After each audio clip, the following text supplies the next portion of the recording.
Buenos días. Bueno, hoy nos toca una plática con la doctora Alicia Basarte Martínez, la cual le agradecemos mucho su presencia aquí en la UAM Azcapotzalco, y nos va a impartir el tema Edén Carmelitano en Puebla de Los Ángeles en el siglo XVIII. Ahorita una semblanza de la doctora Alicia Basarte. Buenos días a todos. Alicia Basarte Martínez es egresada de la Universidad Nacional Autónoma de México. Obtuvo su maestría y doctorado en Historia de Sociedades y Economías de los siglos XIV al XIX por la Escuela de Altos Estudios de París, Francia. Se desempeñó como docente investigadora en la Escuela Superior de Economía del Instituto Politécnico Nacional durante 40 años. Autora de varios libros y ensayos entre los que destacan Las cofradías de españoles en la Ciudad de México, Los costos de la salvación, en coautoría con la doctora Clara García Aguilar. También se ha destacado en el estudio de los conventos femeninos, en especial del convento de San Lorenzo, de la Orden Jerónima de la Nueva España. Otra de sus líneas de investigación son la cera en la liturgia católica y en la cultura popular, así como los túmulos funerarios siglos XVIII y XIX, y ha participado en múltiples conferencias sobre religiosidad popular, cultura y tradición nórdica. Bueno, pues muchas gracias por la presentación.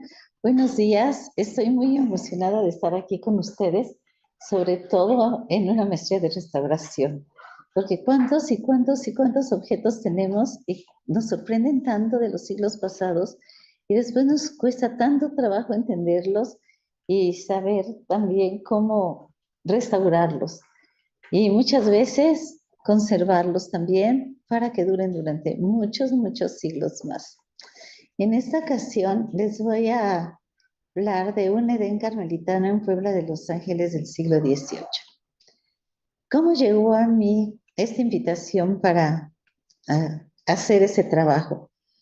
Pues un día como cualquiera me habla una conocida, ni siquiera amiga, y me dice, oye, fíjate que mi primo, que nunca me dijo su nombre porque no quiso que supiera quién era, compró un cuadro de Puebla y quiere que tú le hagas la lectura.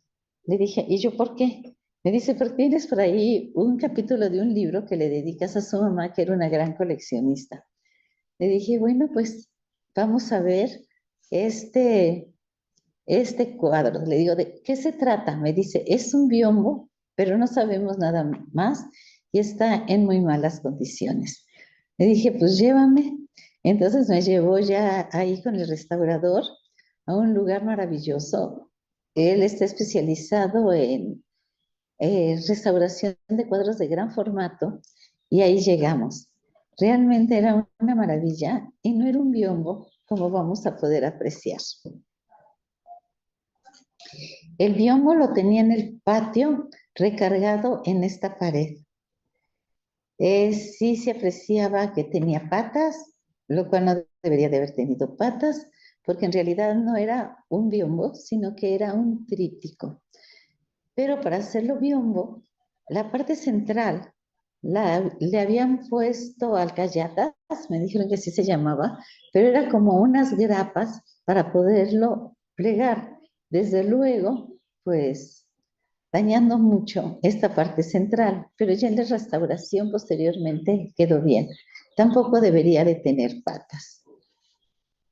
Aquí lo vemos en su esplendor.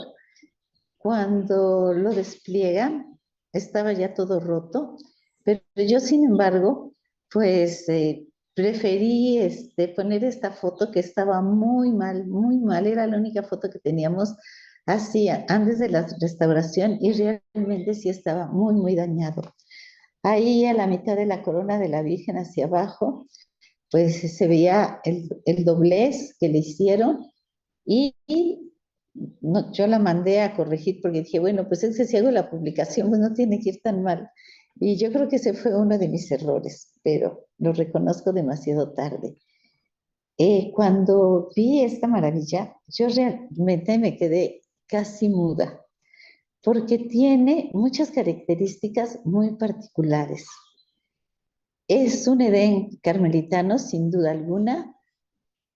Para Teresa de Jesús, que es la fundadora de la Orden de Carmelitas Descalzas, a quien perteneció este cuadro, el alma representaba un jardín interior, un jardín cerrado, donde las religiosas podían convivir con su divino esposo. En otros paraísos carmelitanos sí se ve muchas veces alguna monja platicando con Jesús, con su divino esposo, muy guapo, de la edad de 30 años, y él las acompaña. Aquí en este empezamos a ver que tiene unas características muy especiales, como vamos a ver en este momento. ¿A quién pertenecía este cuadro? Fue la primera interrogativa, en donde está todo el convento. Pues no nos ocupo duda que debería de haber sido de Puebla, porque cuando vemos la nómina de los conventos de Carmelitas Descalzas que hay actualmente y que hubo en la época virreinal, vimos que había uno en Puebla que se llamaba de San José y Teresa de Jesús. Son ellos los que están a la puerta de este Edén carmelitano, entonces ya no tuvimos la mayor duda. Pues bueno, de repente me extrañó una cosa, que fue que todos los conventos de Santa Teresa de Jesús deberían de tener únicamente 21 religiosas. Cuando yo cuento las religiosas, veo que me sobra una, 22. Dije, no, es que conté mal. Vuelvo a contar y eran 22. Entonces tenía yo que definir quién era la intrusa. Y la intrusa, ¿puede yo señalar, no, verdad? Desde aquí. Bueno, no importa. Miren, en la parte baja, del lado izquierdo, hay dos monjas de pie y una que está hincada. Más o menos, del lado izquierdo mío, nuestro, donde está la ermita, esa la que está hincadita ahí, pues es ni más ni menos que Ana de San Bartolomé. Ana de San Bartolomé fue la secretaria de Teresa de Jesús. Teresa de Jesús muere en sus brazos y entonces en este Edén que se pinta quisieron incluirla a ella.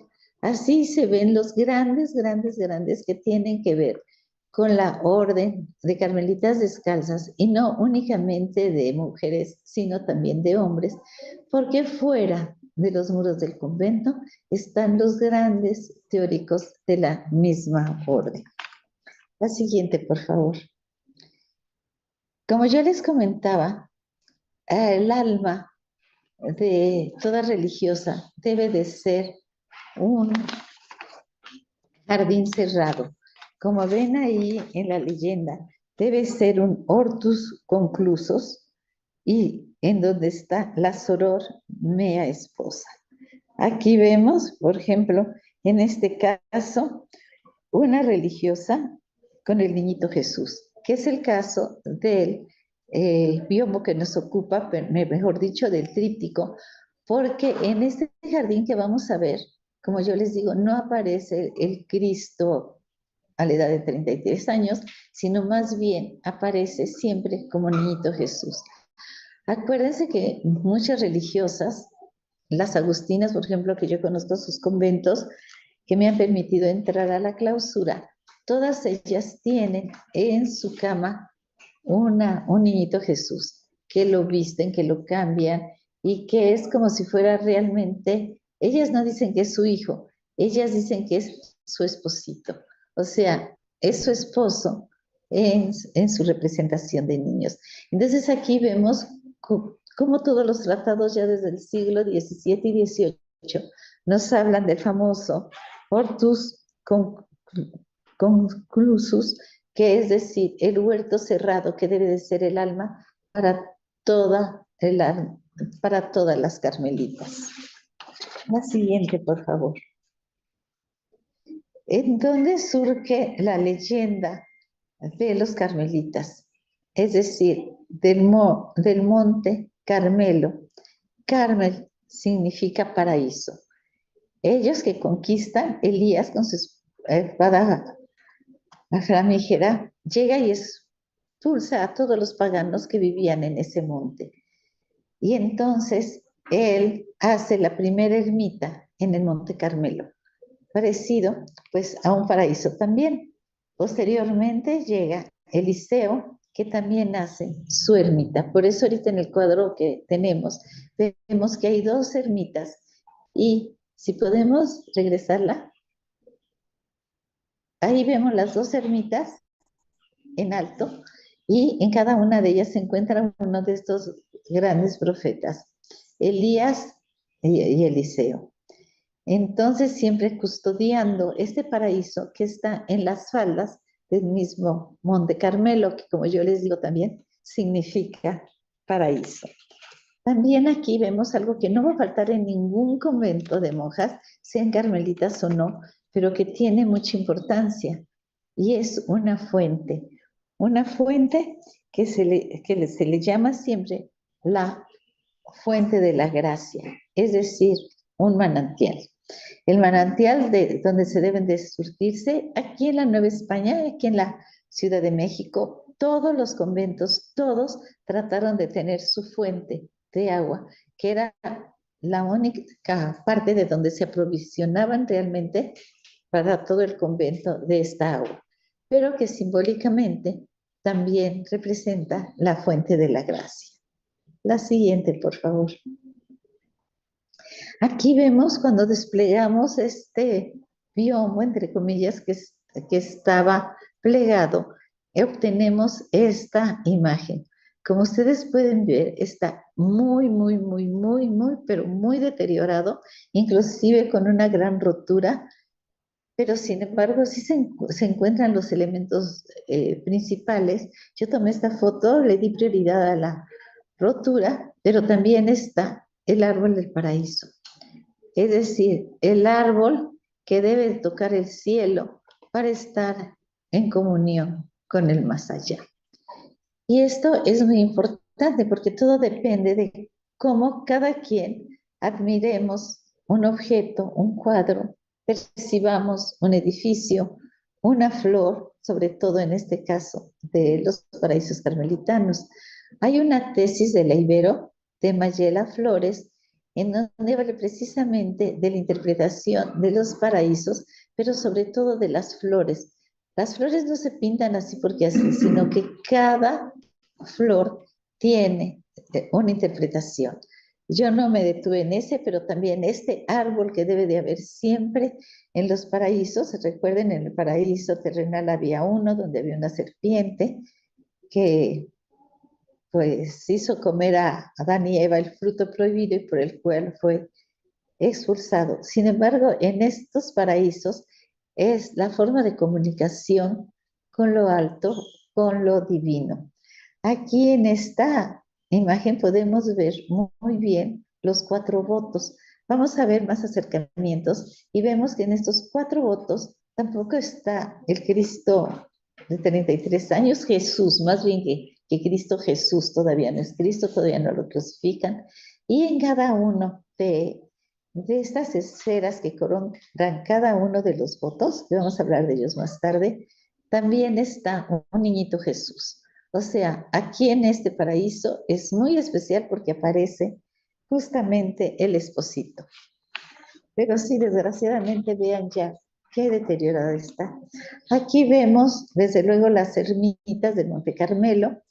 Esta es la de Eliseo, la siguiente. Y esta es la de Elías.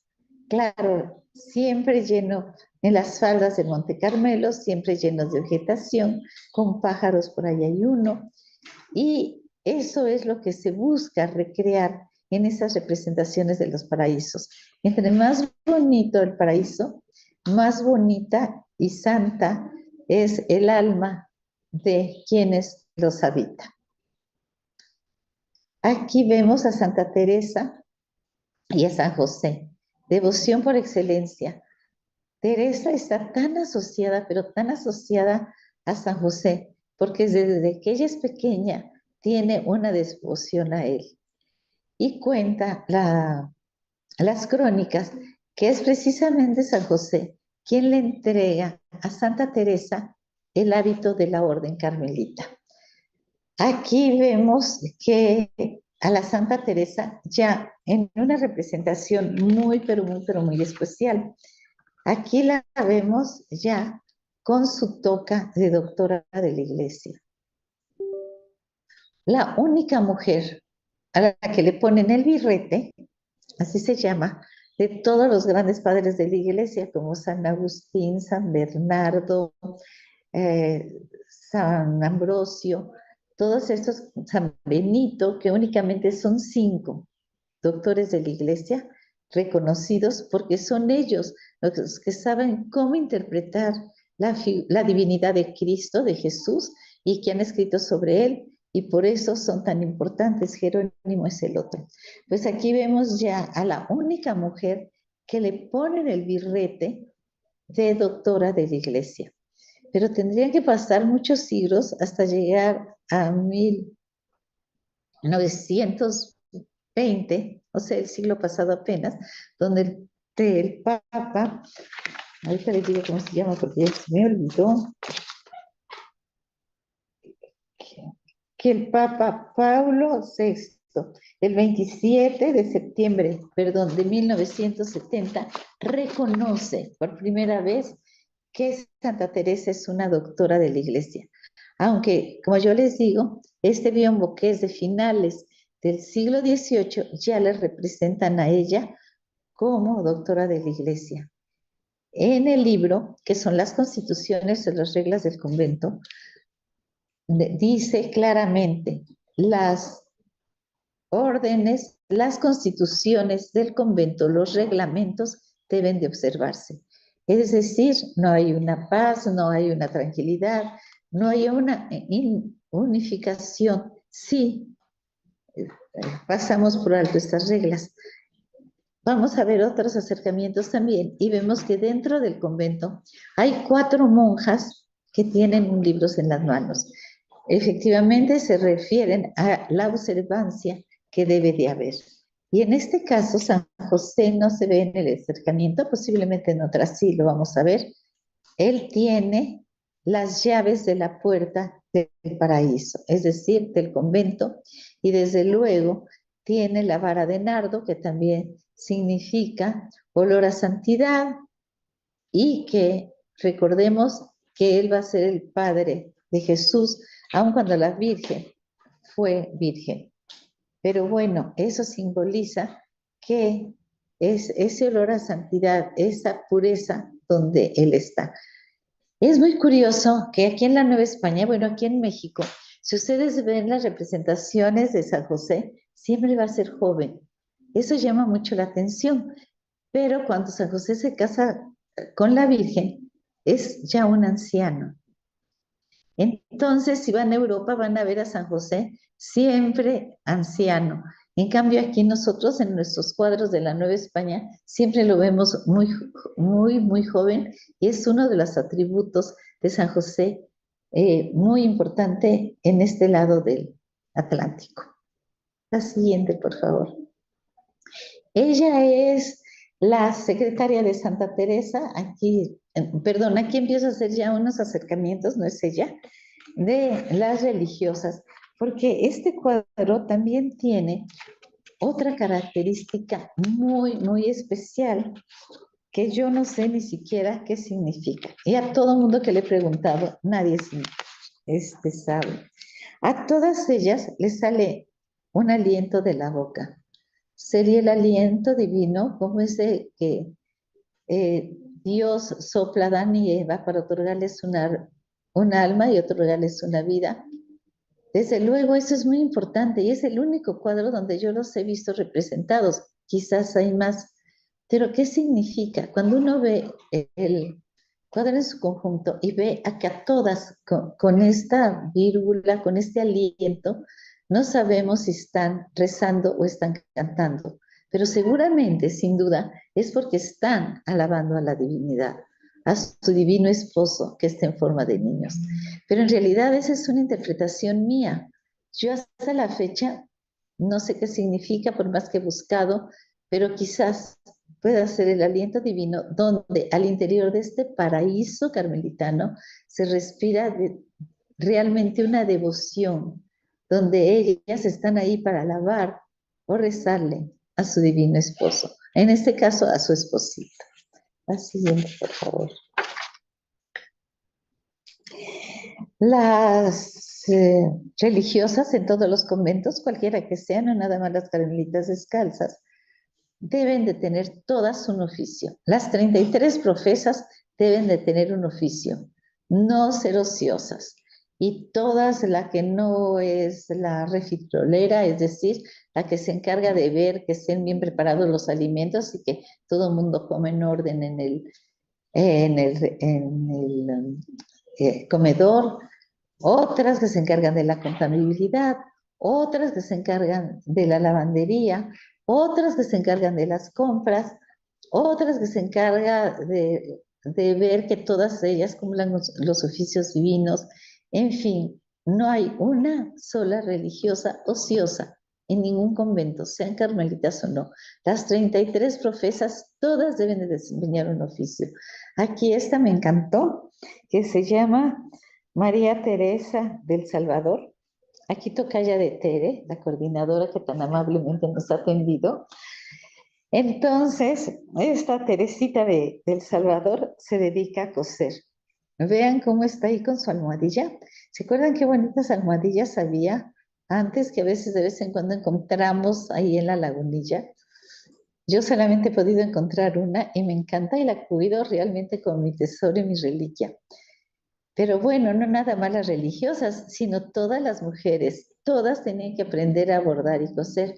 Y qué mejor que la almohadilla, porque ahí podían recargar las labores, por ejemplo, las labores de bolillo, ahí con un alfiler incrustaban y a forma de que los tejedores tejen sus redes, ellas tejían la horquilla que ellas le decían y que hacían unas blusas preciosas, todavía se siguen haciendo por ahí por Tlacotalpan, pero tenían que estar pegadas con un alfiler porque empezaban por una lazada, la siguiente era 2, la siguiente era 4 y así se iba multiplicando hasta hacer un cuadrado y después bordar ese tipo. Hemos recibido labores preciosas de este tipo de lanzaderas y que desgraciadamente pues, se ha perdido poco a poco. Pero en el Museo de las Vizcaínas hay un museo precioso y hay labores de mujeres y todavía se puede ver este tipo de lanzaderas, como se les dice. Pero eso es importante también, este biombo, porque nos las enseñan que están desempeñando sus labores en ese paraíso carmelitano. La siguiente, por favor. Esta es Felipa de los Dolores ya en un acercamiento, que es la intrusa, digamos, en este convento de 21 participantes, pero no importa porque es la devoción. Y aquí se amarran las devociones principales de Santa Teresa, San José y quien la asistiera en sus últimos momentos. La siguiente, por favor.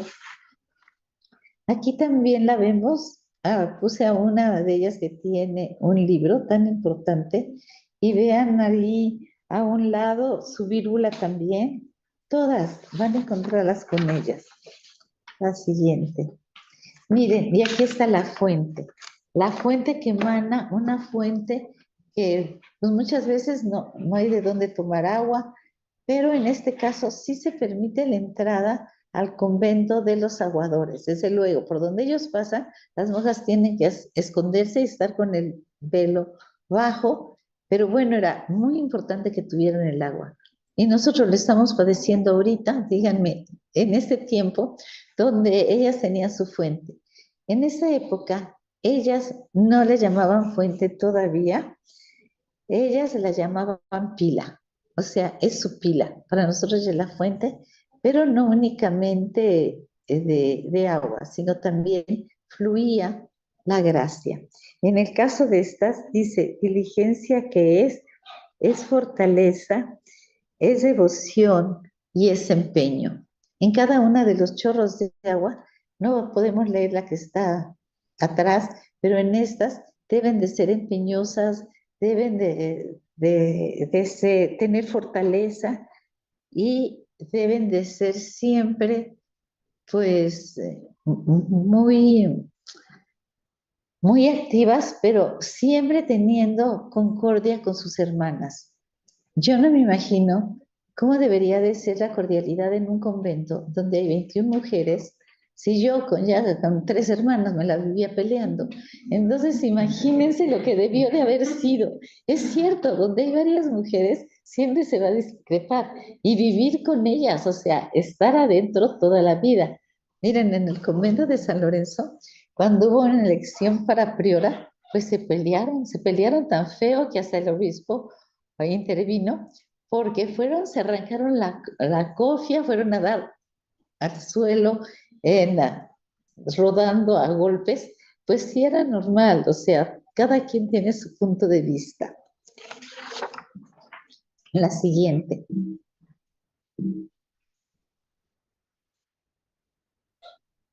Aquí vemos ya la obra en proceso de restauración.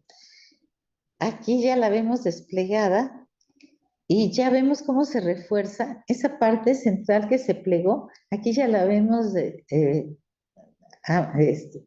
lisa, ya la vemos desplegada, ya se le quitaron las alcayatas para poder dar una vista completa y que por tanto tiempo que estuvo doblado. ¿Dónde estaba este biombo? ¿Dónde estaba? Dentro del convento. Si está el retrato de tantas religiosas y que están hablando, que están asociados a un verso de San Juan de la Cruz, ¿cómo es posible? ¿Dónde estuvo?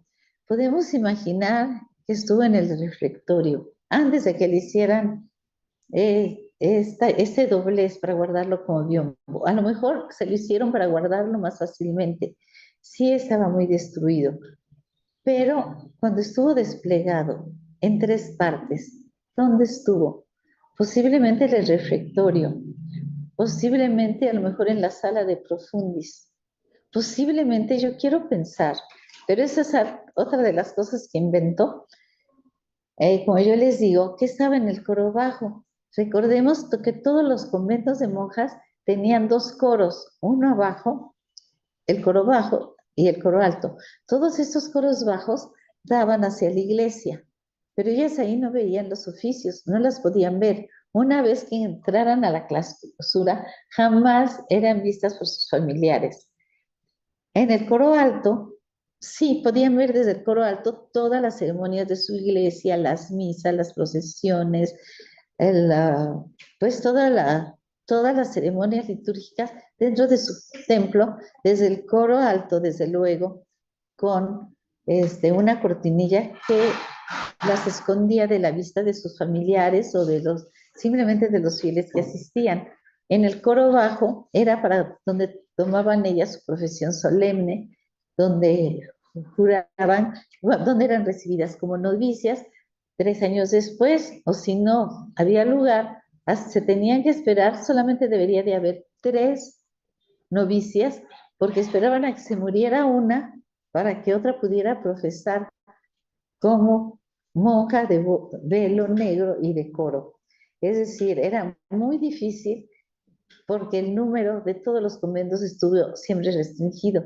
En el caso de las carmelitas descalzas, nada más había 21. En todos los conventos demás, de las concepcionistas, las jerónimas, de donde era Sor Juana, podían haber 33 profesas y 3 novicias nada más. Y solo cuando moría una profesa, la novicia subía a ser profesa, entonces se aceptaba a una nueva novicia. Si ustedes piensan que la vida de los conventos no era solicitada, no se imaginan la cantidad de demandas que había para entrar a ser religiosas. No era tan terrible como nosotros lo podemos imaginar. Yo tampoco me imagino ahí encerrada en un claustro, no sé ustedes, y no, aunque no era tan mala la vida, acuérdense, ellas tenían sus bibliotecas, ellas tenían sus instrumentos musicales. Nadie podía entrar a un convento si no pagaba la dote, ni como novicia. Y la dote en los conventos novohispanos, aunque fueran también de la Orden de las Carmelitas Descalzas era muy, muy cara. Imagínense, en el siglo XVI o XVII, 3,000 pesos. En el 18 ya eran 4,000 pesos de dote. ¿Qué hacía el pobre padre para conseguir 4,000 pesos para que su hija pudiera ser religiosa? ¿O qué pasa, por ejemplo, pues con las que no tienen dote? Sí hay unas que entran sin dote. Regularmente puede entrar una o dos cada 5 años, pero estas son las músicas. Tienen que tener una dote artística. Es decir, deben de saber tocar un instrumento, el piano, el violín, cualquier tipo. Esas sí entraban de balde, porque las dotes artísticas suplían a las dotes monetarias. Entonces, hubo una señora, por ejemplo, en el convento de San Lorenzo, que logró meter a dos de sus hijas al convento de San Lorenzo porque tocaban muy bonito el violín. Entonces, vean, Santa Teresa, recordemos que ella pudo entrar a uno de los conventos jerónimos, el de Santa Paula, porque el convento de San Jerónimo, donde estaba Sor Juana, se le conoce como Jerónimo, porque a la entrada de la iglesia tenía un San Jerónimo, pero en realidad se llamó Santa Paula. Pero no sabemos hasta la fecha quién le pagó la dote a Sor Juana Inés de la Cruz para que entrara. Entonces vean qué importante era la dote. Un ejemplo, yo no imagino eso. En el convento de Jesús María de Concepcionista, de repente una monja hereda de su papá 400,000 pesos contantes y sonantes. Digo, no estamos hablando de billetes, estamos hablando de pesos. ¿En dónde caben 400,000 pesos en un convento? ¿Y cómo se invierte? Se tienen que invertir en casas, en préstamos, y bueno, finalmente es así como se va reproduciendo los capitales de los conventos. Y acabamos de encontrar otro documento donde dicen que las monjas no podían jamás tener dinero en sus celdas ni manejar sus capitales, que eso le correspondía a la priora. Y acabamos de encontrar precisamente antes un documento que me emocionó mucho porque dije, se los voy a contar ahora que voy a dar la conferencia, en donde el 1 de enero hay un libro de recibos de todas las profesas, en donde dicen que todas están firmando un recibo de que recibieron 60 pesos de los intereses que ganó los capitales totales del convento. Entonces es un libro muy especial porque digo, bueno, a lo mejor se los daban y no firmaban recibo, pero de eso que las monjas no podían tener ni un centavo en sus celdas porque hacían un voto de pobreza, pues también pudo haber sido muy relativo. Bueno, regresando a la restauración de este paraíso de Puebla, vemos cómo están extendidas estas mesas enormes para poderlas restaurar, tomando en cuenta que mide de alto 2 metros, 2 centímetros y de ancho 2,5 metros. Entonces se necesitan realmente, para ustedes que son restauradores, unas instalaciones enormes, y las instalaciones de este restaurador son impresionantes, con jardines y unas salas enormes donde están estos cuadros de gran formato, en donde hay cuadros que miden 4 metros de largo por 3 de altura. Y ni modo, imagínense lo que él necesita para subirse en escaleras, para estar en mala posición con todas las ayudantes que tiene, restaurando esto, repintando. Y bueno, realmente esto de restauración es todo un arte para que se pueda. ¿Ven abajo? Abajo de la mesa donde está otro de los lienzos del cuadro, en el doblez, y aquí están las hojas laterales. Ya desplegado en el taller del restaurador, así lo encontramos. La siguiente, por favor. Bueno, pues como pueden leer, pertenece al convento de Santa José y Santa Teresa, fundado en 1604, en Puebla de Los Ángeles, el primer convento de religiosas carmelitas descalzas en toda la Nueva España. Les decía que muchas veces uno tiene que acercarse al objeto y lo que ve lo interpreta.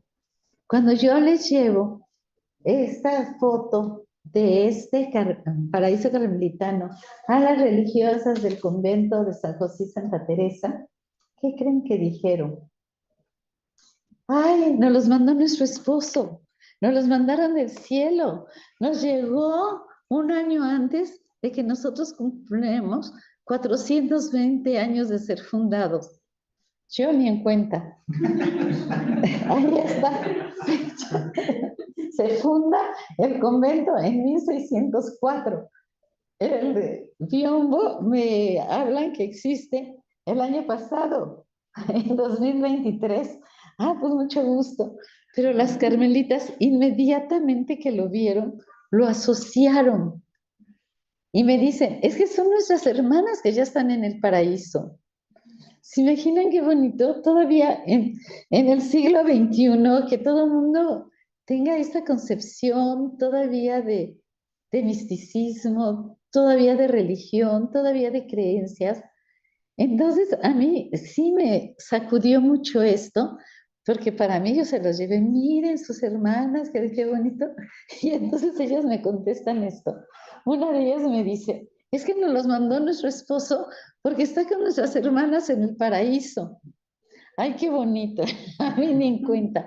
Pero bueno, bueno, desde luego no es ellas el biombo y desde luego no creo que el dueño se los regale, ¿verdad? Pero estoy segura de que tendrán una foto ampliada ya restaurada y otras en restaurante, que yo les voy a mandar a hacer muy grande y se los voy a enmarcar. Y se los voy a llevar a regalar, porque finalmente es su regalo de 420 años de haberse fundado su convento. Lo pueden visitar en Puebla. La siguiente, por favor. Así quedó. Y voy a decir, hay una cosa muy fea, que me dijo una de mis amigas que me acompañaba, bueno, más bien la que me avisó del cuadro. Se le queda viendo, ya no tiene nada que ver con arte, ni con historia, ni con nada, nada más que como me dijo que yo fuera a verlo, porque el dueño quería que yo hiciera y dijera de qué se trataba. Cuando ve el cuadro pasado y ve esto, me dice, oye, ¿no se te hace que aquí parecen más bien princesitas de Walt Disney?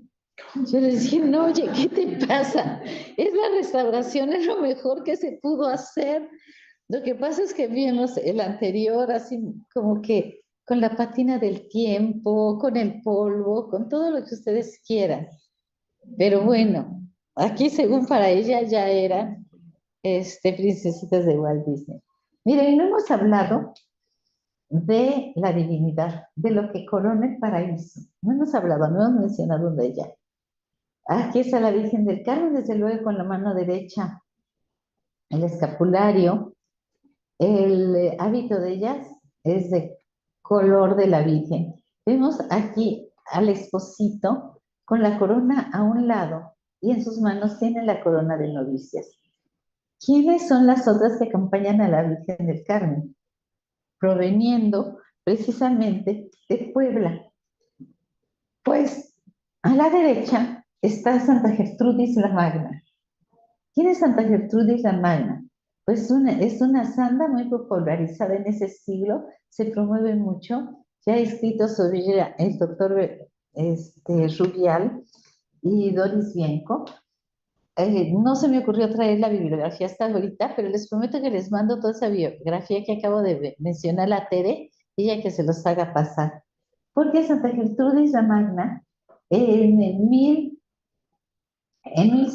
a principios del siglo XVIII, la nombran patrona de Puebla. O sea, es una patrona jurada, es decir, donde todo el mundo la reconoce a ella como patrona de la ciudad. Entonces aquí vemos a Santa Gertrudis la Magna también en este cuadro. Es decir, que ellos ya estaban también pensando en una religiosa que podría ser su modelo, como Santa Gertrudis la Magna. Y aquí tenemos a la derecha.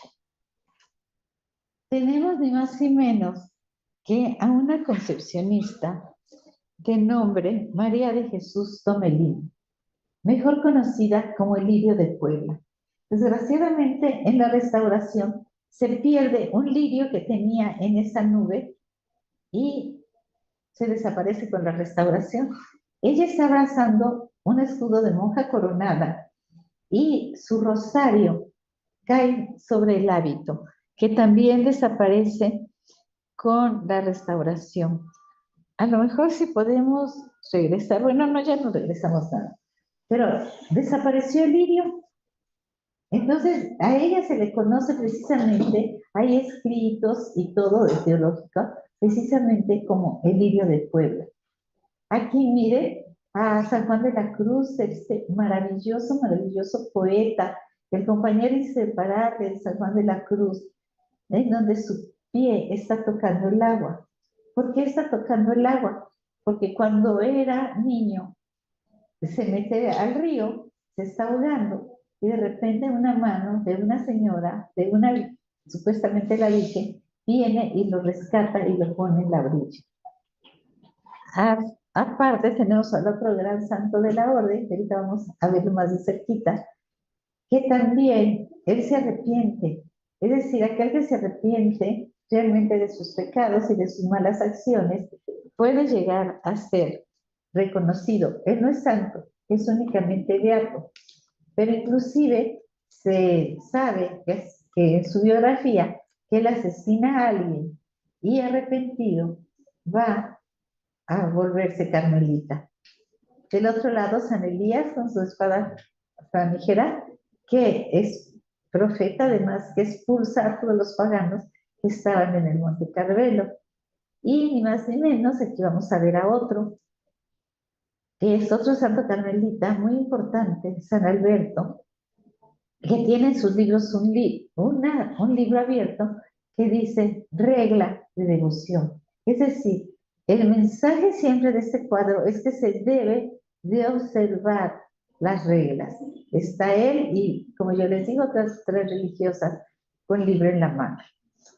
Y aquí tenemos toda una filosofía carmelitana, toda una historia carmelitana y todavía una historia actual de las monjas que moraron en ese convento a finales del siglo XVIII, muy entrado el siglo XVIII. Calculamos que este cuadro se pintó aproximadamente en 1798. Por la fecha de las monjas, ¿qué lugar pudimos ubicar en qué fecha murieron? Las que se encuentran allá adentro. La siguiente, por favor. Aquí encontramos las 4 capillas y el paraíso reproduce también el Monte Carmelo. Aquí tenemos 2 grandes ermitas que tienen el convento donde las religiosas pueden ir a rezar. Muchos de los conventos aquí novohispanos, recordemos que tuvieron capillas y no eran chiquitas, eran bastante grandes. Ellas no las llamaban capillas, las ermitas dentro de los conventos, perdón, capillas, eran ermitas. Siempre se les llamó ermita. Aquí en este paraíso carmelitano tenemos 2, ermita de la amargura y ermita de Nuestra Señora de la Asunción. En este caso, de esta virula o de este aliento que sale, sí tiene leyenda a las hermanas que están ahí hincadas. Una de ellas intuimos, la que es la segunda, con la capa larga, pensamos que pudo haber sido la benefactora, que era una monja muy acaudalada, que pudo haber sido ella. No es, también es por hipótesis la que pudo haber mandado hacer este cuadro. La siguiente, por favor. El óleo recuerda el castillo interior, 1577, obra de Santa Teresa de Jesús, como guía para el desarrollo espiritual a través del servicio y la oración. Está flanqueada por los 4 grandes teóricos de la orden.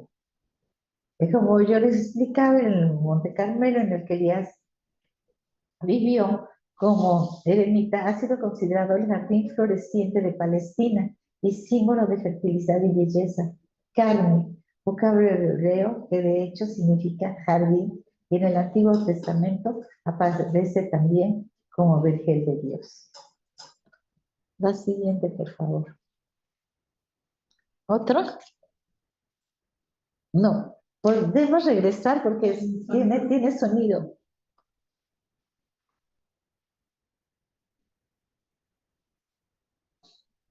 ¿No sale el sonido? A ver. De esto no.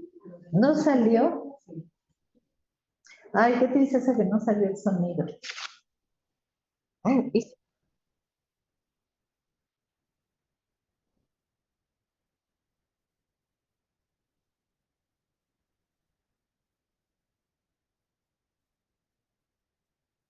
¿se acuerdan la famosa frase de Santa Teresa?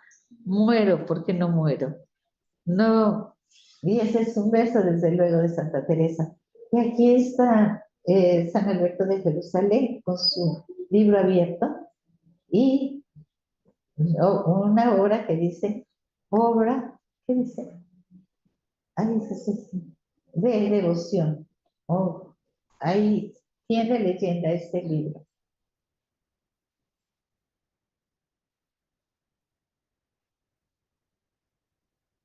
Y desde luego las flores que son preciosas. Fue el cronista de la orden, el que hace las primeras órdenes monásticas para los carmelitas descalzos y que las carmelitas la retoman. La siguiente.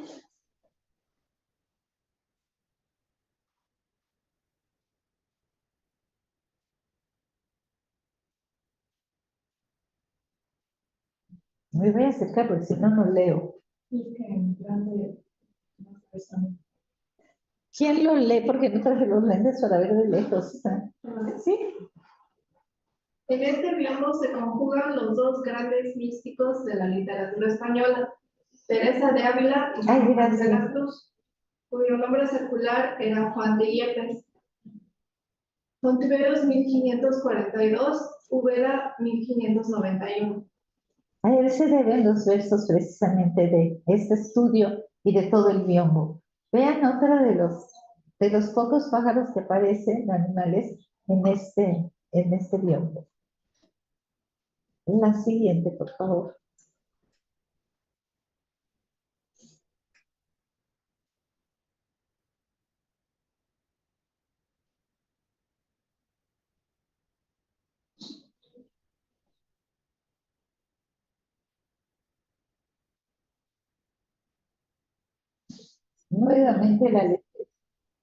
Nuevamente Santa Teresa de Jesús presente en sus versos. Y este era otro de los teóricos, Pedro de Alcalá, que no llegó a ser santo, únicamente beato, pero que de arrepentimiento, ahí que vaya la rama del martirio, o sea, por medio de sus martirios, de sus oraciones, logró llegar a ser beato. Pero le estuvo muy cerca en esta época de Santa Teresa de Jesús también. La siguiente, por favor. Aquí vemos nuevamente, San José dice, la regla y constituciones que... ¿Quién lee? Mejor alguien que lea. Las reglas, esto se ve en el portal de la puerta. Tus reglas y constituciones, léelas muchas veces. Año, aviso de nuestra Santa Madre Teresa de Jesús. Y Santa Teresa de Jesús dice que y guardarás de veras. Es decir, estas constituciones y reglas que ya anuncia San José, Santa Teresa responde para poner punto final con el libro abierto de las constituciones y las tendrás que observar de verdad. Todos los conventos de religiosos y religiosas, todas tuvieron sus reglas y constituciones. Y algunos de ellos los imprimieron, no se quedaron en el manuscrito.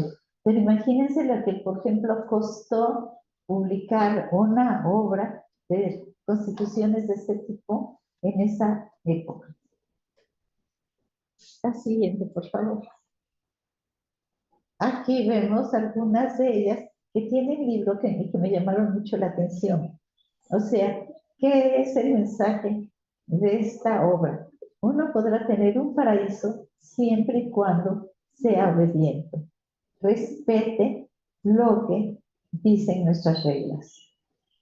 Es también, o nuevamente, esta virula, este aliento, como ven, todas las monjas lo tienen y aún no sé qué es. Debo admitirlo.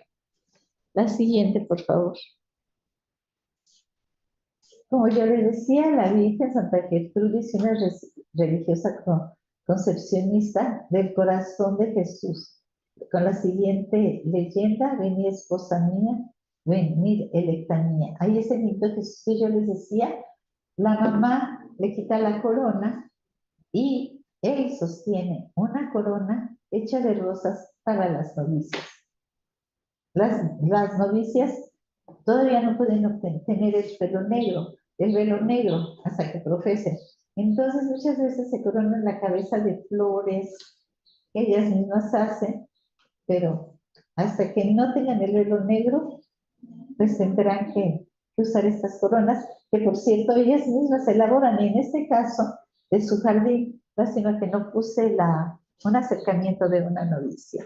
La siguiente, por favor.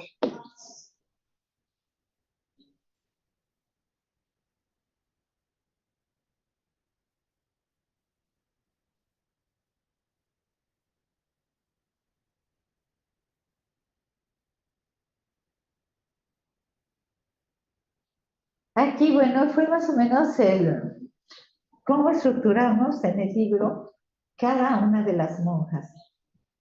Como yo les digo, es impresionante y así los pusimos.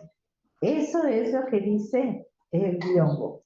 Posteriormente, en fuente documental, lo que dice San Juan de la Cruz, con las referencias en qué página y en dónde se pueden encontrar y consultar. Por eso pensamos que esta religiosa, sí, sí, sí, si quieres o si no la sigues.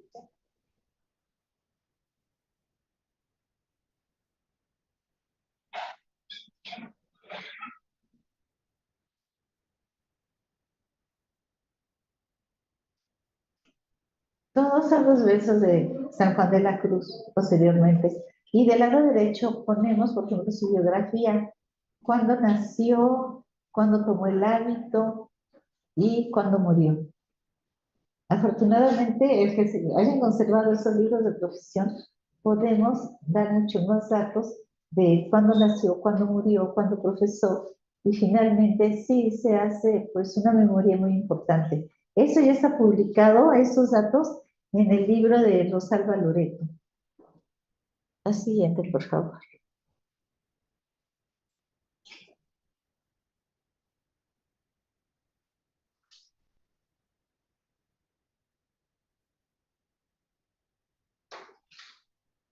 ¿Cómo pueden imaginar precisamente al esposo o al esposito en este caso como niño pequeño siempre?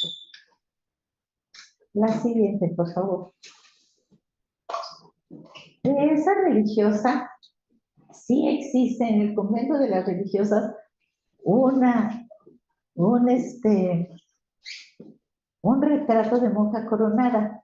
Acuérdense que no todas las órdenes hicieron ese tipo de monjas coronadas para el día de su profesión. Ahora se está retomando, pero una de ellas fueron las lorenzanas, las jerónimas, las concepcionistas. Nada más fueron 5 órdenes que a la hora de profesar se coronaban floridas con una vela.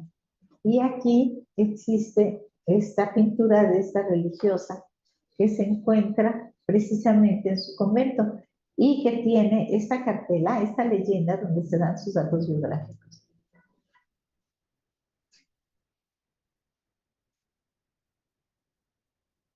Por ella podemos saber muchos datos de su vida, pero desgraciadamente no todas tuvieron retrato el día de su coronación de solemne.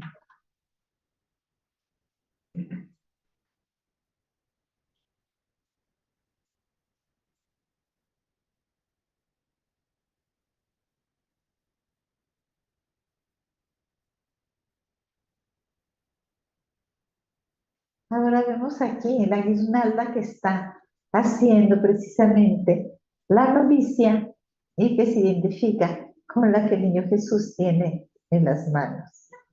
En el libro de profesiones, aquí están todos los datos.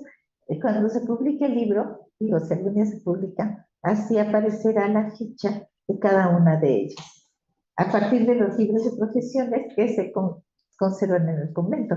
Y eso es muy importante porque aparte del verso de San Juan de la Cruz, todos son de él, pues podemos saber toda la biografía de cada una de las religiosas que se representa, de todas y cada una de ellas hasta el día que murió en 1814.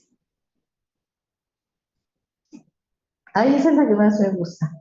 Miren, a todo mundo que le enseño el biombo y le enseñé el biombo y las fotos. Y les decía, oye, ¿y tú cuál quieres ser? Ahí les juro que estaba yo todavía trabajando con mis alumnas. A ver, ¿quién quiere ser? Y todo el mundo escogía a esta. Todo el mundo me decía esta. Está sentada en su banquito, así, ya está medio dormida. Y a todo mundo que le preguntaba, a ver, escoge, ¿cuál quiere ser? Todas las 5 personas me dijeron que esta. Y hasta yo quería hacer esta, estar ahí dormidita en el muro. A ver, por favor.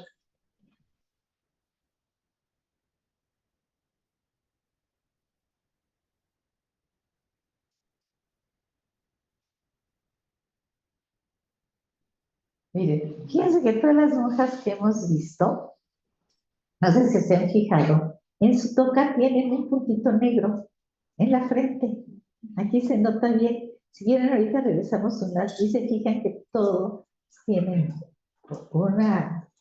un círculo negro bordado sobre la toca blanca y todavía lo usan. Eso significa la presencia divina. Es decir, Jesús está conmigo en todo momento y sabe y conoce perfectamente de mis acciones. En las restauraciones se los quitaron, pero miren cómo está el negro, y eso es muy importante, el tener la presencia divina en todo momento junto a ellas, por lo cual deberían de tener una actuación impecable, o sea, porque estaban acompañados de su divino esposo. Y también tenían anillos, ¿eh? La siguiente, por favor. Miren, aquí es... Sí, no, sí.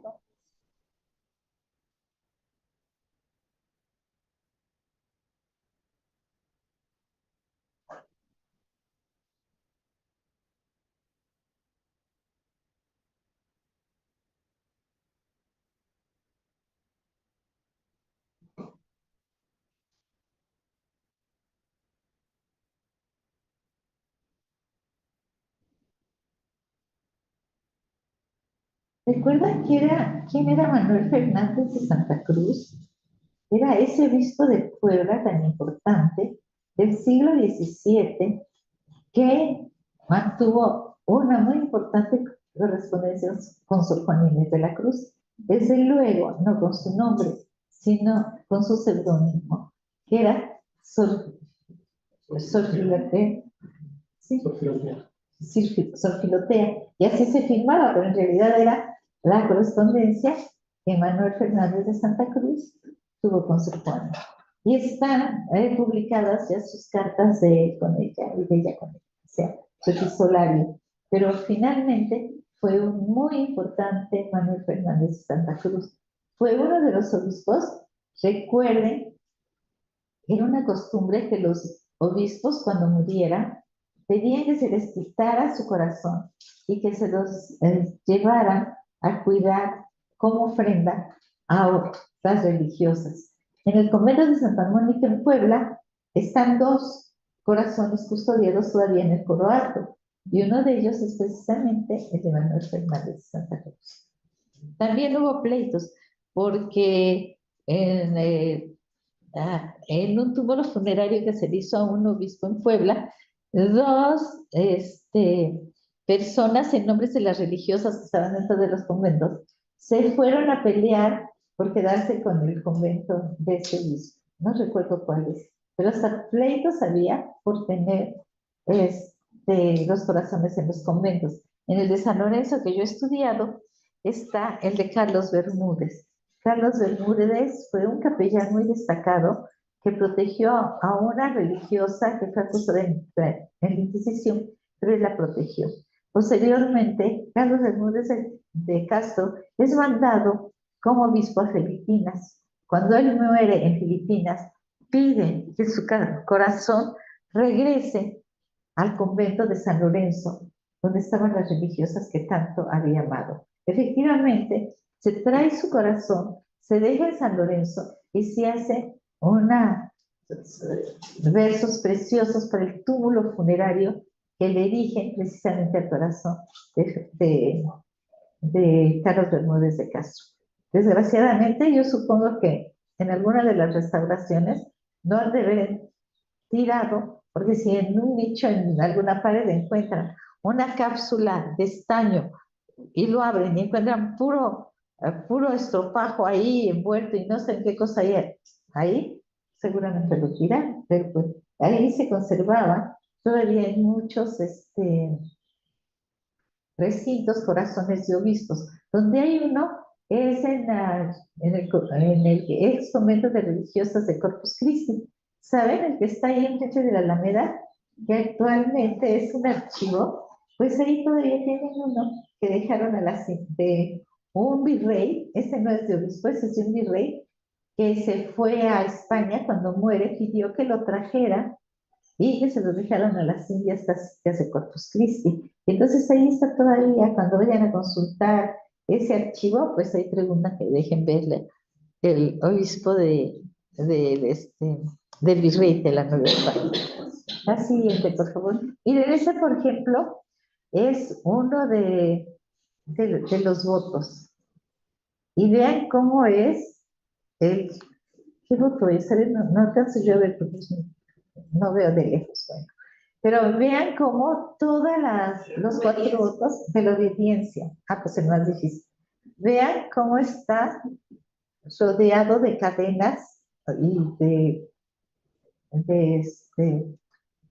pues como una atadura, y está ahí también un simbolismo que es el triángulo y un reloj que es el tiempo, que marca el paso del tiempo y que bueno, que algún día se tendrá que morir. La siguiente, por favor. Aquí está voto de obediencia, voto de castidad. El voto de castidad, desde luego, está con unas azucenas blancas. El voto de pobreza, está ahí el voto.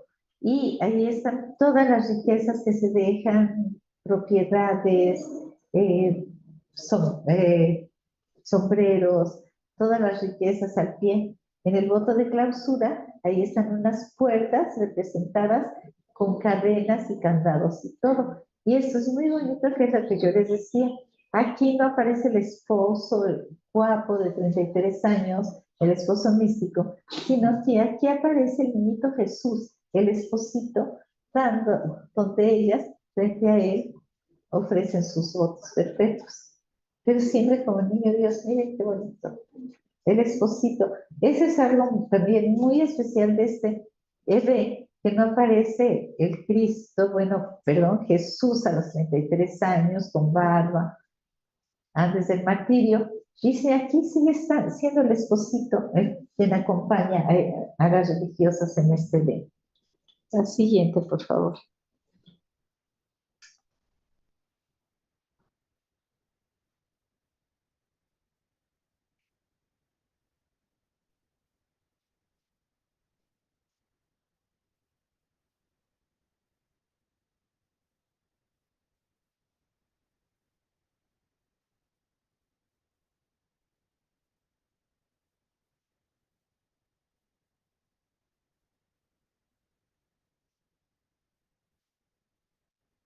Bueno, este verso que tiene el biombo sobre los sentidos, acuérdense que los pecados entran todos por los sentidos. Entonces, aquí ellas recuerdan su castidad precisamente con este verso, los sentidos, rechazando el pecado. O sea, mis sentidos, es esto lo que yo te digo, y por eso no quiero pecar a través de ellos. Eso sí viene un poco en la filosofía también, Santa Teresa de Jesús. La siguiente, por favor. Y nuevamente la fuente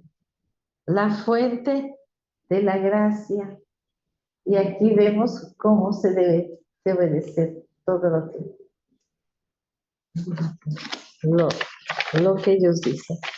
A ver, me acuerdo de qué decía, ya me acuerdo que decía, la fuente de guías, no, ya no recuerdo, pero dice fortaleza que es, y entonces ahí dice algunas de las 4 virtudes teologales, para que vean que también ahí se toma en cuenta todas estas virtudes. Las religiosas deben de ser también muy virtuosas. Aquí vemos a una de las novicias, velo blanco, con las profesas velo negro. Ahí dice, diligencia que es, texto de la fuente, es presteza, ¿sí más? No, gozo, lean ustedes, no sean malitas o malitos. Obrar en el bien. Obrar en el bien. En el bien obrar. O sea, es lo que se debe de observar también siempre dentro de un convento. Es todo el mensaje que nos está pasando este biombo. Es toda una filosofía precisamente de la época y sobre todo de las religiosas. Siguiente, por favor. ¿Alguien que lea el texto? Si bien el biombo no está firmado, podemos intuir que fue pintado por alguno de los grandes talleres de los existentes en Puebla, en la segunda mitad del siglo XVIII, el de los Talavera y el de los Magón. Pablo José Talavera pinta para el templo de Carmelitas de la Soledad la escena cuando Benedicto XIII aprueba la fundación del convento y el traslado de la Virgen de la Soledad del convento de San José a su nuevo templo. Es decir, en Puebla se funda posteriormente un segundo convento de Carmelitas Descalzas, precisamente porque nada más debería de haber uno, y había otro grupo que quería hacer. Ahora, nuevamente se pinta en ese momento tan importante por algunos de los 2 grandes talleres de Puebla. Pero miren el pincel que tiene, la cantidad de personajes, cómo está el Papa y también cómo se reciben finalmente todas estas aceptación del nuevo convento. Y el otro está más interesante, la siguiente, por favor.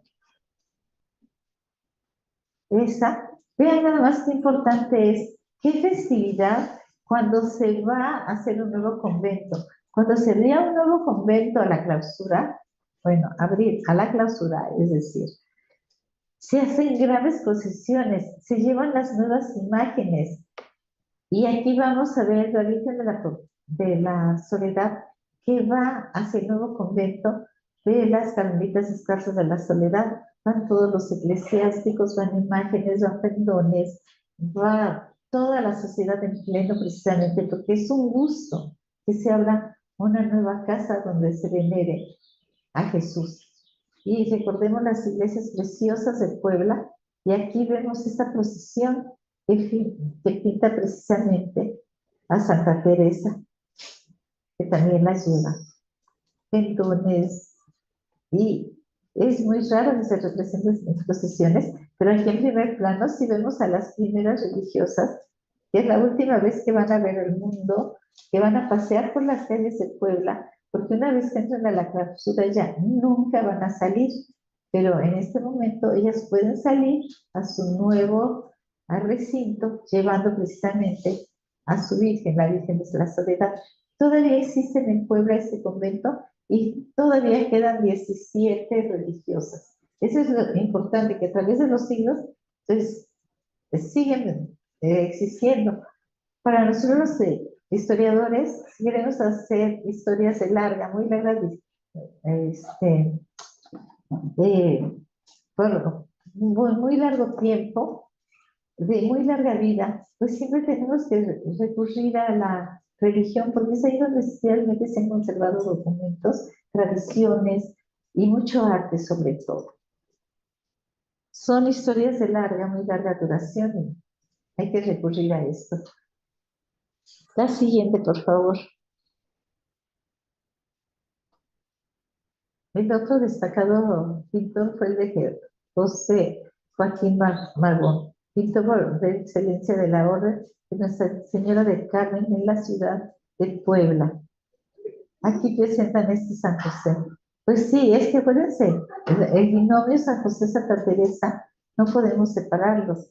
Y esto se encuentra en uno de las antiguas iglesias carmelitas. Pero es bellísima la pintura, el pintor. El que haya hecho y asesorado al pintor para que pintara este vergel carmelitano que vimos, pues tuvo que haber sabido mucho de teología para poder reunir todos esos elementos y esa simbología. Pero miren qué belleza de pincel, ¿no? La siguiente, por favor. Pues por su atención, muchas gracias. Ese es parte de...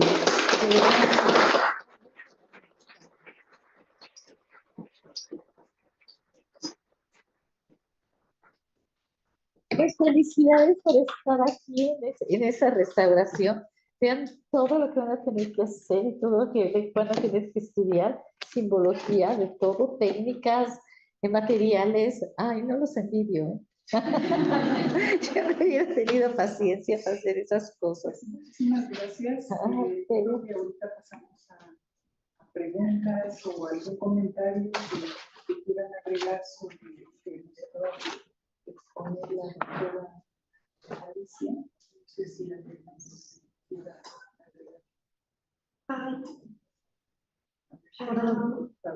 Quisiera saber si tenían algún voto relacionado con el consumo de chocolate. Fíjate que no era voto. No, eso era prohibición. Y precisamente las carmelitas fueron unos que juraban un voto, pero lo que juraban era un voto como espiritual de ellas. No era obligatorio. Sí era obligatorio porque el privarse de chocolate, que era una bebida tan, pero tan deliciosa, pues sí representaba un gran sacrificio. Sí, pero entonces ellas como para sacrificar su cuerpo, su gusto, su todo eso, decían que no iban a beber chocolate, pero imagínense qué delicia. En esa época, una de las pocas ricuras que se podía hacer era precisamente tomar chocolate. Y ellas juraban de no beber chocolate. Algunas religiosas sí decían, para mortificar el cuerpo, no tomo chocolate, como hacían en la Cuaresma. Recuerden que durante 40 días antes de la Semana Santa, ellas se sacrificaban dejando de comer. Pues algunas veces se infligían tormentos corporales, como cortar un silicio, o eso, aunque eso sí estaba prohibido, ¿eh? Eso lo hacían porque ellas querían y desobedecían, y no deberían de desobedecer pues a una autoridad eclesiástica, porque decían, no se vale que se den azotes ni nada. Bueno, pues lo hacían, pero era una forma de identificarse pues precisamente con los sufrimientos de Cristo, y no nada más ellas, también los varones lo llegaron a hacer.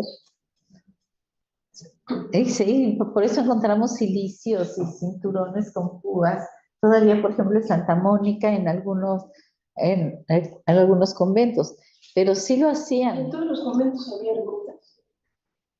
En muchos sí, en muchos, en los que eran muy grandes. Por ejemplo, en San Lorenzo sí está la ermita de San José.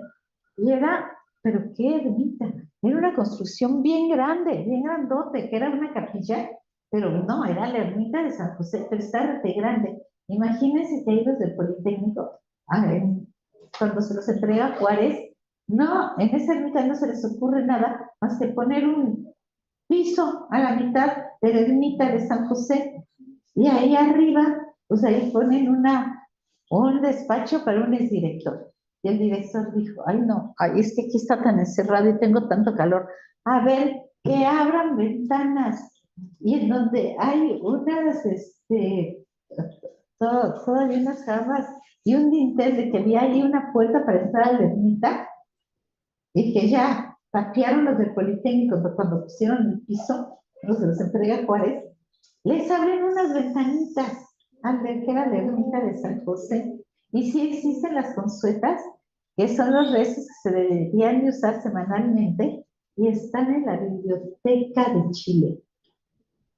Ahí están esas consuetas que yo he localizado, que se rezaban en la ermita de San José, tenía mucha devoción. Hay una patrocinio de San José que todavía tienen las Jerónimas, precioso, también de gran formato, y es un patrocinio de San José. Un patrocinio es cuando la Virgen o el Santo, o en este caso San José, tiene un manto, lo abre, y ya que lo tiene abierto, ahí abajo del manto están los frailes o las personas, o el grupo de sacerdotes, que este patrocinio, o sea, que este santo con el manto abierto está protegiendo. No, pues los de San Lorenzo tienen un patrocinio de San José precioso, porque de un lado están las monjas y de otro lado están los civiles, a lo mejor los parientes de las monjas, y está también en un mal estado, y se lo llevó una monja a de las Jerónimas de San Lorenzo. Nada más quedan 4 monjas vivas, ya muy ancianas, pero una de ellas se fue a misionar a Puebla, ahí a un pueblo cerca de Puebla, no me acuerdo cómo Tecajete, se llama Tecajete, y ahí se llevó el cuadro, ese patrocinio del siglo XVIII tan bellísimo, y ahí lo tiene, y yo siempre estoy, ay, Madre Rosario, ya tráiganselo para acá, para México, ay, ya tráiganselo, porque pues sí, ya están deslavados los colores y todo, pero bueno, lo tienen ahí en su capilla, y era de ellos, pues pueden hacer con su cuadro lo que quieran, pero es bellísimo el patrocinio. Pero hay patrocinios de Santo Domingo, uno muy bonito. En Zacatecas hay un patrocinio, ya no me acuerdo de una Virgen de la Inmaculada, que es precioso el patrocinio en la escalera grandísima del convento de Guadalupe, Zacatecas. Y sí, hay muchos. Acuérdense cuando vean en Tepozotlán hay varios en la iglesia de Tepozotlán hay 2. Entonces, cuando vean a ese santo, es que está protegiendo sobre su manto y cuidando a quienes están abajo de él.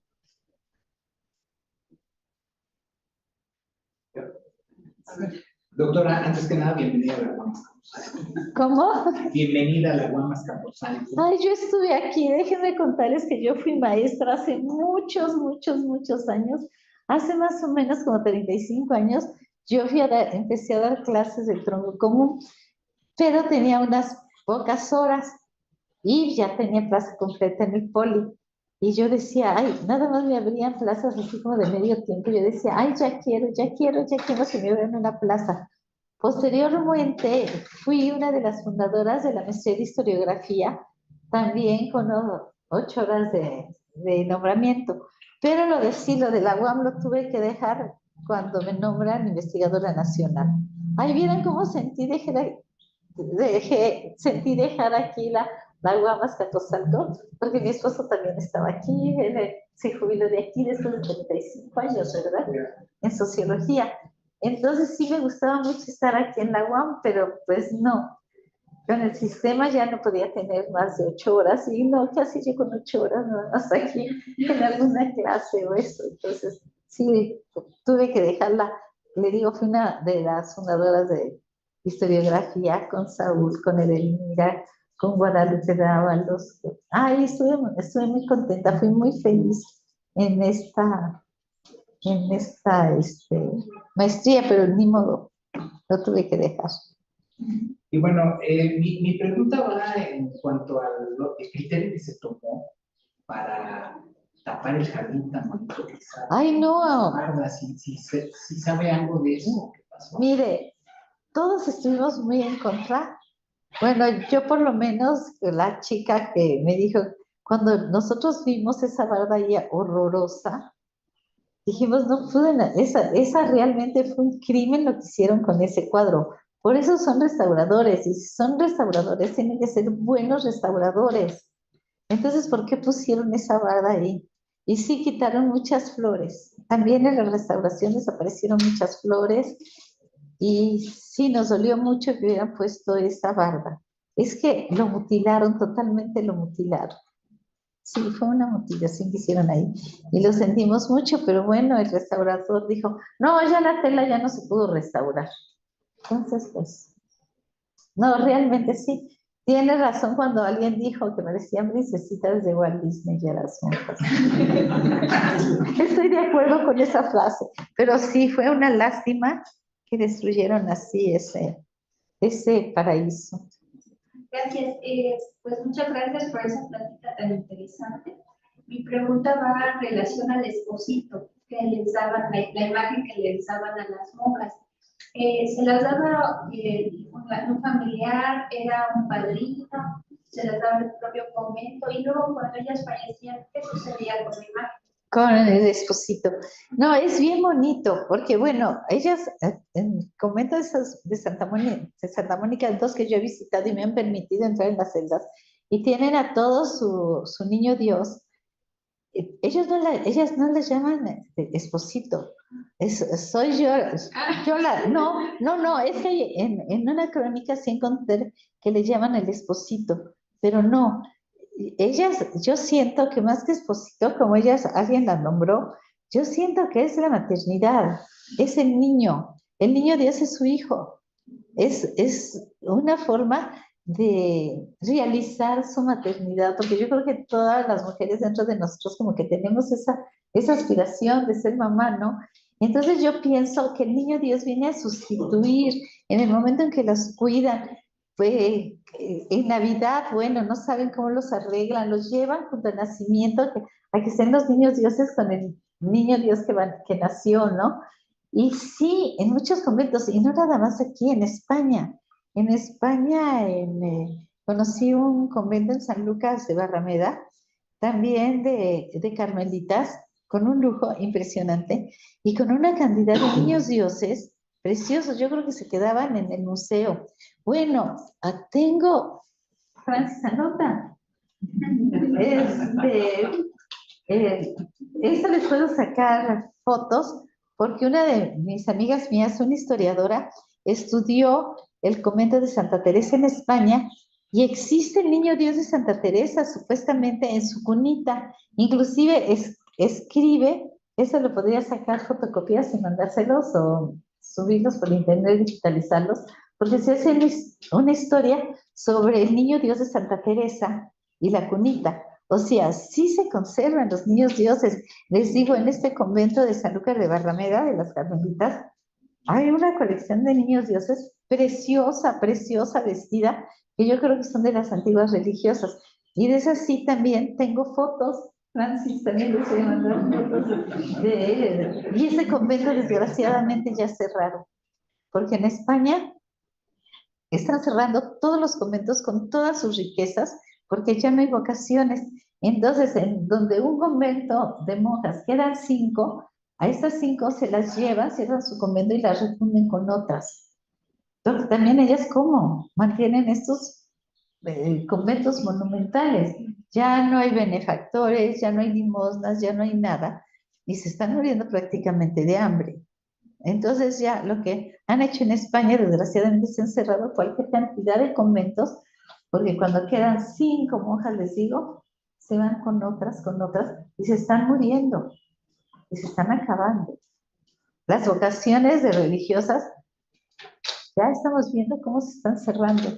Mis monjas lorenzanas preciosas, que me quedan 4, no saben cómo las amo. Pero miren, cuando le cierra su convento Juárez a las lorenzanas jerónimas, que también eran de la misma orden de Sor Juana, y las mismas de Puebla, que todavía existen, en su convento original en Puebla, las jerónimas de Puebla, así se llamaban, se fundó en 1700, no, perdón, en el año de 1600, o sea, el año que entra cumple 425 años, y sí tienen un convento muy bien, muy cuidado, muy precioso. Les digo que es su convento 5 estrellas. No hay vocaciones, ya no hay tantas religiosas, pero sí hay muchas novicias. Todavía hay como unas 20 novicias, pero porque están haciendo una labor muy especial. Entonces tienen una casa, que es prácticamente la que las mantiene, en Nueva York, en donde ellas atienden a todos los migrantes poblanos. Entonces ellas sí están recibiendo ahorita muchas limosnas de allá de Nueva York, pero también es la orden que le da asistencia de todo al arzobispado. O sea, son las que barren, son las que le cocinan al obispo, son las que le lavan la ropa al obispo, o sea, barren la iglesia, la catedral, o sea, en el sentido en que ellas están haciendo una función realmente pues, de asistencia a unos migrantes y a un arzobispado, pues no tienen dinero. Además pasó una cosa apenas hace 4 años, que también va un poco con este biombo. Fíjense que mandaron a restaurar la iglesia preciosa, la iglesia de las Jerónimas de Puebla, con un San Jerónimo precioso, y de repente, ahí abajo del altar, que van encontrando una reliquia de San Feliciano. Entonces, imagínense que de repente se encuentran a un santo que no es de cera, pero que le pueden montar en cera, y un santo que nadie sabía quién era San Feliciano. Entonces, una chica que estudia reliquias, me preguntó, oye, ¿tú qué sabes de San Feliciano? Por cierto, ella está terminando ahorita su doctorado en Florencia. No, perdón, en el Vaticano, me equivoqué, en el Vaticano. Estuve en Florencia, ahora está en el Vaticano. Le digo, ¿qué sabes de San Feliciano? Es una reliquia. ¿Qué pasó? Ay, dice, no sé nada, pero te investigo. Entonces ella, me encantaría hacerles algo a las Jerónimas para el año que entra, que cumplen sus 425 años. Ay, pues esa lleva una calaverilla muy fea y con todo lo demás, con todas las vestiduras desgarradas, con el cuerpo está de madera. Y bueno, pues hay que hacer algo para San Feliciano. Así como apareció el biombo para las monjas de Puebla, pues también apareció otra reliquia para sus 425 años. Y sería bueno saber investigar sobre esto. Yo ahorita traigo otros rollos, pero ay, si pudiera, ya le dije, pero esta chica está ahorita haciendo su tesis en Italia. Entonces, ¿quién me va a trabajar sobre San Feliciano que lo encontraron? Hay unos datos que en el siglo XIX que no saben las fiestas con cohete que le hacen a San Feliciano.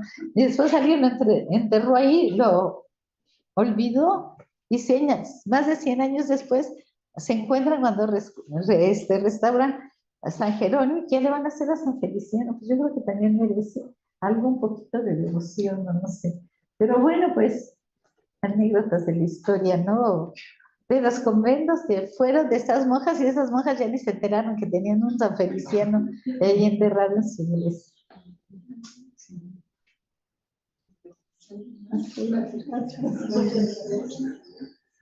Pues te agradecemos. Ay, muchas gracias.